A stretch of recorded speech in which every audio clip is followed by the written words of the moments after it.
और टकला नेताजी, तबीयत कैसा है आपका? अब पहले से बेहतर है। अच्छा, पहले से बेहतर है तो अब तो कार्रवाई शुरू कर सकते हैं आपके खिलाफ। हाँ तो कीजिए ना, हम मना करेंगे तो क्या आप रुकेंगे? क्योंकि आपको अपना मन का करने में अच्छा लगता है ना। हाँ, मन की बात करने में हमको बहुत अच्छा लगता है। काहे कि मन की जो बात होती है ना, वो एकदम सही और सच्ची होती है। इसीलिए हम अपना मन का सुनते हैं और मन में जो आता है वही करते हैं। आपके तरह थोड़ी ना, मन में कुछ और चलता है, दिमाग में कुछ और चलता है और मुंह से कुछ और ही निकलता है। अरे जज साहब, आप फालतू बात मत कीजिए, कार्रवाई शुरू कीजिए जल्दी। अच्छा, जेल जाने का इतना जल्दी है तुमको? चलो, तुम कह रहे हो तो कार्रवाई शुरू करते हैं और फिर अपना मन के हिसाब से तुमको सजा देते हैं। हाँ तो बताइए टकला नेताजी, इतना बड़ा बड़ा घोटाला आप लोग कैसे कर लेते हैं? दिल कैसे मानता है आप लोग का ये सब करने के लिए? 950 करोड़ का आप सीमेंट घोटाला किए है, कैसे किए बताइए थोड़ा विस्तार से, हम लोग को भी जानकारी मिले। अरे हम कोई घोटाला वगैरह नहीं किए, केबीआई वाला फंसा रहा हमको। अच्छा, तो 950 करोड़ जो आपका मकान से निकला था वो आपका बाप छोड़ के गया था आपके लिए? अरे वो हमारा पैसा नहीं है, वो तो केबीआई वाला लोग जानबूझ के रखा हमारा घर में और हमको फंसा रहा है। अच्छा, मतलब केबीआई वाला लोग जानबूझकर आपका घर में पैसा रख के आपको फंसा रहा है। लेकिन हमको ये नहीं समझ में आ रहा है, 2-4 रुपया होता तो बात भी समझ में आता। 950 करोड़ उस लोग के पास कहाँ से आया जो इतना पैसा रख के आपको फंसाया है? अरे वो तो उस लोग से पूछिए ना, हमसे क्या पूछ रहा है? हमारा पैसा का तो भी हमसे पूछेगा, उस लोग का पैसा का तो भी हमसे पूछेगा। और ऐसे आप जो भी पूछना हमारा वकील से पूछिए, उसको मुंह देखने का पैसा नहीं दिए, उससे पूछिए, हमसे नहीं। अरे नहीं नहीं, हम वकील लोग से बात नहीं करते हैं। काहे कि उसको तो आप पैसा खिलाया ना, वो तो आपे का बात बोलेगा, सच थोड़ी ना बोलेगा। और हम तो ईमानदार जज है, हम सच सुनना चाहते हैं। ये आपका फालतू वकील आपका फालतू कानून का बात करेगा जो आप और आपका पार्टी मिलके बनाया है। वो फालतू कानून सुनने के लिए हम नहीं ना बैठे हैं। हम तो अपना मन का करना चाहते हैं, क्योंकि मन का करने में हमको मजा आता है। हाँ तो कीजिए जो करना है आपको। जब आपको वकील लोग से बातें नहीं करना है तो वकील लोग को कोर्ट में क्या रखे है? फेंकवा दीजिए इस लोग को लात मार के। अरे कोर्ट में इस लोग का काम है, जो मेरे बगल में खड़ा है दोनों, नहीं ना खड़ा रहता है, फिर भी रखे है ना। सैलरी मिलता है, बेरोजगारी दूर होता है, ऐसे बेरोजगारी बढ़ जाएगा। इसीलिए वकील भी है, जब उसका जरूरत होगा तो उससे हम बात करेंगे। फिलहाल आपसे करेंगे हम। तो बताइए ना, कुछ पूछे हम आपसे, कैसे चोरी करते हैं आप लोग? अरे हम बोले ना, हम चोरी नहीं किए। अच्छा तो टकला, तुम फुटानी दिखा रहा है हमको, ईमानदार जज को। हम तो यहाँ पे बेवकूफ बैठे हैं जो तुमसे सवाल कर रहे हैं। हम चाह रहे थे तुम्हारा मुंह से सुने सही क्या है और गलत क्या है। तुमको एक मौका दे रहे थे बचने का, लेकिन तुम तो काबिल बन रहे हो। ठीक है, तुम काबिल बन रहे हो तो हम तुमसे बड़ा काबिल है। अब हम तुमको सजा सुना रहे हैं, कान खोल कर सुनो। टकला नेता के घर से जो 950 करोड़ रुपया मिला है उसको सरकारी खजाना में रखा जाए और टकला नेताजी पे 100% पेनल्टी लगाया जाए, यानी इनसे अलग से 950 करोड़ रुपया और भी लिया जाए। काहे कि इनके पास लगता है और भी घोटाला का पैसा है, तभी इतना फुटानी चढ़ा हुआ है, गर्मी तभी है इनका देह में, वो भी निकाला जाए। क्योंकि ये कह रहे 950 करोड़ रुपया जो इनके घर से निकला है वो इनका नहीं है, यानी कि इसके पास बहुत पैसा है, इसीलिए 950 करोड़ का वैल्यू नहीं दे रहा है। इसीलिए इससे 100% पेनल्टी लिया जाए और 4 साल के लिए भीतर किया जाए, जेल में डाला जाए और वहाँ इनसे गधा मजदूरी करवाया जाए। सुना दिए टकला फैसला, आप जाओ जेल जाओ, गधा मजदूरी करो। अरे हमको पता था आप यही कीजिएगा, इसीलिए हम कुछ नहीं बोल रहे थे कि अगर हम कुछ बोलेंगे तो भी उसके बाद आप यही सब कीजिएगा, तो बोलने का क्या फायदा है। लेकिन आप चिंता मत कीजिए, आप 4 साल का सजा सुनाए ना, हम 4 दिन में बाहर निकल के आ जाएंगे। क्योंकि जिसके पास पावर होता है ना, उसी का बोलबाला चलता है, समझे। आपसे भी बड़ा जो जज होगा ना कद्दूपुर का, उसके पास जाएंगे, मुंह पे पैसा फेंकेंगे और काम करवाएंगे। अरे ज्यादा नहीं बोलेगा टकला, हमको गुस्सा आ गया तो 4 दिन में तुम जेल से नहीं निकलेगा, ऊपर जाएगा। अभी हम तुमको फांसी का सजा सुना देंगे, समझा। इसीलिए चले जाओ, फिर तुम्हारा पैसा काम नहीं आएगा, समझे। ले जाओ इस बेईमान चोर को हमारा कोर्ट से ले जाओ। चलो जी टकला, कपड़ा उतारो। अरे तमीज से बात करो, हम टकला नेता और क्या कपड़ा उतारो बोल रहा है? कपड़ा क्या उतारेंगे?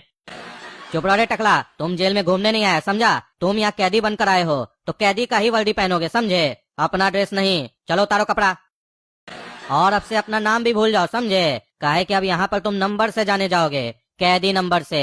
तुम्हारा नंबर है 420, समझे। अब जब भी आवाज देंगे हम लोग 420, हाजिरी दे देना आके। चलो वहाँ जाकर कपड़ा उतारो, चड्डी भी खोल देना। अरे यहाँ क्या कपड़ा उतारेंगे? बाथरूम में जाके ड्रेस उतारेंगे ना और तुम्हारा पहनेंगे, सबके सामने क्या उतारेंगे? और तुमको हम आखिरी बार समझा रहे हैं, तमीज से बात करो। रे 420, तमीज गया तेल लेने, समझा। चलो उधर जाओ, कपड़ा उतारो, चड्डी भी खोलो, चेक करेंगे कुछ अंदर हथियार वगैरह तो लेकर नहीं आए हो। कानून के आंख बंद करके बनाते हो, नेता हो ना जी तुम ही ना कानून बनाए हो कि जेल में जो कैदी आएगा उसका पूरा कपड़ा खोलकर चेक किया जाएगा। तो तुम्हारा छोड़ देंगे क्या? तुम्हारा भी चेक होगा। अगर तुमको इतना ही लाज लगता है तो कानून बनाने से पहले सोचना चाहिए था, समझे? तुम्हारे लिए अलग कानून, दूसरा के लिए अलग कानून। ये कोई हलवा थोड़ी ना है, कानून है, कद्दूपुर का कानून है, समझे? अरे क्या बकवास कर रहे हो तुम? हम वहाँ जाके कपड़ा खोलेंगे और वो हवलदार हमको चेक करेगा? हम कोई क्रिमिनल लगते हैं तुमको जो हथियार लेके आएंगे? तुम बेटा जेल में आए हो, जेल में कौन आता है? क्रिमिनल, धोखेबाज, ऐसा ही लोग सब आता है ना। चलो समय नहीं खराब करो, जाओ वहाँ जाकर खड़े हो, कपड़ा खोलो, चेक करेगा हवलदार। अरे साला यहाँ तो पूरा इज्जत उतार रहा हमरा। काश हम जज के सामने थोड़ा तमीज से बात किए होते। एक बार यहाँ से निकल जाए ना तो सबसे पहले कद्दूपुर का ये कानून बदलेंगे हम। इज्जत वगैरह है कि नहीं हमरा? सबके सामने बोलता कपड़ा उतार के नंगा हो जाओ। हाँ देख लो जी, तुमको जो देखना है, खोल दिया कपड़ा। हाँ ठीक है, लेकिन पिछवाड़ा थोड़ा धोया करो सही से, काला है पूरा, धोते नहीं हो क्या? ऊपर का बॉडी और नीचे का बॉडी मैच नहीं कर रहा, थोड़ा साबुन वगैरह यूज नहीं करते हो क्या? तुमको जो बोले देखने वो देखो, बकवास मत करो, समझे? तुम लगा दो साबुन आके, बकवास करता। हाँ तो चलो अपना कपड़ा पहन लो कैदी वाला। आज से ये कमरा तुम्हारा है, इन्हीं लोग के साथ तुम रहोगे। अरे पागल है क्या? हम इस लोग के साथ रहेंगे? और ये कोई कमरा है टूटा फूटा? ना ही पेंट किया हुआ है, ना ही पुट्टी है। हमारे लिए वो VIP वाला कमरा खुलवा ना, पैसा तो देंगे ना जो सब नेता को मिलता है।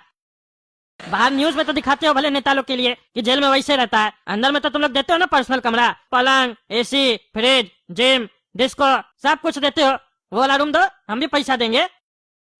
न्यूज में मत दिखाना, 50,000 रुपया महीना मिल जाएगा। अरे यहाँ पे तुमको वो रूम नहीं मिल सकता है, क्योंकि वो रूम इस जेल में है ही नहीं। क्योंकि यहाँ का जो जेलर है ना वो जज साहब का रिश्तेदार है, और आप तो जानते हैं जज साहब कितने ईमानदार है, तो उनका रिश्तेदार भी तो ईमानदारी होगा। अरे ऐसा जरूरी थोड़ी ना। नहीं, लेकिन उनका रिश्तेदार ईमानदार है, वो जेलर बहुत ईमानदार है जज साहब की तरह, और जज साहब उसको खास बोले है कि आपका ध्यान रखा जाए बढ़िया से। आपको यहीं रहना होगा। अब हम जा रहे हैं, आराम कीजिए। अरे हमको यहाँ पे इतना लोग के साथ सोना पड़ेगा, न पंखा है न कुछ है। यहाँ तो मच्छर सब भी होगा, नींद कैसे आएगा हमको? और रात में अगर चूहा कॉकरोच वगैरह भी होगा तो और दिक्कत हो जाएगा। चलो ये सब तो झेल लेंगे, लेकिन ये क्रिमिनल डाकू लोग के साथ कौन सोएगा? चोर सब लग रहा है। अरे गंजा, इधर आवे, हाजिरी लगा लड्डू दादा के यहाँ। आ इधर, नया कैदी है ना। अरे फिर ये कौन है लड्डू दादा? और इस साल हमको ऐसे क्या बुला रहा गंजा गंजा? अरे हम गंजा नहीं है, हमारा नाम टकला नेता है, समझा? अरे बेटा तुम नेता है कि क्या है? वो जेल के बाहर रखो, समझे? यहाँ का दादा हम है, और यहाँ हमने सामने झुक के रहना होगा तुमको, समझे? चल गर्दन नीचे कर और चुपचाप मेरे पास आ। अरे साला हमको बोलता गर्दन नीचे करने। तुम जानता है हमको, तुम्हारे जैसा गुंडा को हम अपना पॉकेट में रखते हैं। अरे जाओ रे बचुआ लोग, उठा कर लाओ इस गंजा को। ये ऐसे नहीं आएगा, इसका पॉकेट का साइज चेक करें हम। कहता है हमरे जैसा आदमी को पॉकेट में रखता है, देखे तो कितना बड़ा पॉकेट है इसका। अरे छोड़ो छोड़ो, मार हमको, छोड़ो, छोड़ेंगे नहीं तुम लोग, छोड़ो। समझ में आया रे गंजा, यहाँ किसका हुकूमत चलता है? लड्डू दादा का। लड्डू दादा नाम याद रखना। काहे कि इसी कमरा में सोना है ना तुमको। रात में तुम्हारे साथ क्या क्या हो सकता है सोच भी नहीं सकते हो तुम, इसीलिए झुक के रहो हमारे सामने, समझे? अरे साला ये कहाँ फंस गए हम? कौन सा जेल में हमको जज डाल दिया? यहाँ पुलिस से लेके हवलदार से लेके कैदी सब पागल लग रहा है हमको। साला अगर हम यहाँ ज्यादा दिन रहे तो हमको भी पागल बना देगा ये लोग। अब वकील को बोलना पड़ेगा कुछ करे वो, तभी ना हम यहाँ से जल्दी निकल पाएंगे। अरे वकील साहब, अच्छा हुआ जो आप आ गए हमसे मिलने के लिए। आप जल्दी कुछ कीजिए, हमको यहाँ से निकालिए, हम यहाँ नहीं रह पाएंगे। हमको पर्सनल कमरा भी नहीं दिया VIP वाला। हमको बाकी कैदी के साथ बोल रहा है सोने के लिए, चोर डाकू लोग के साथ कह रहा है सो जाके। हम कैसे सो सकते हैं उस लोग के साथ? और हवलदार हमारा कपड़ा भी खुलवा दिया, नंगा देखा हमको, बेइज्जती किया, हमारा अपमान किया। और यहाँ पे कोई लड्डू दादा है, अपने आप को बहुत बड़ा गुंडा समझता है, वो हमको मार खिलवाया अपना गुंडा लोग से, और हमारा कपड़ा भी खोल दिया, हमको नंगा घुमा रहा पूरा जेल में। हमको जल्दी निकालिए, कुछ कीजिए, जाइए, खड़े होने से कुछ नहीं होगा, जाइए जाइए, कुछ कीजिए, क्योंकि हमको नहीं लगता हम ज्यादा दिन यहाँ पे रहेंगे तो जिंदा रह पाएंगे, इसीलिए आप जल्दी कुछ कीजिए। बड़ा जज से बात कीजिए, 2-4 दिन में निकलवाइए हमको यहाँ से, और पैसा का जरूरत लगे तो सपना से लीजिए, पानी की तरह पैसा बहा दीजिए, लेकिन हमको यहाँ से निकलवाइए। तो दोस्तों देख रहे ना क्या हो गया हमारे साथ, पूरा कद्दूपुर घोटाला करा और फंसे हम हैं सिर्फ, हमको सजा मिला। अब क्या करें, पकड़ा गए हम। चलिए तब तक चैनल सब्सक्राइब कीजिए, वीडियो लाइक कीजिए, ज्यादा से ज्यादा शेयर कीजिए। मिलते हैं अगला भाग में।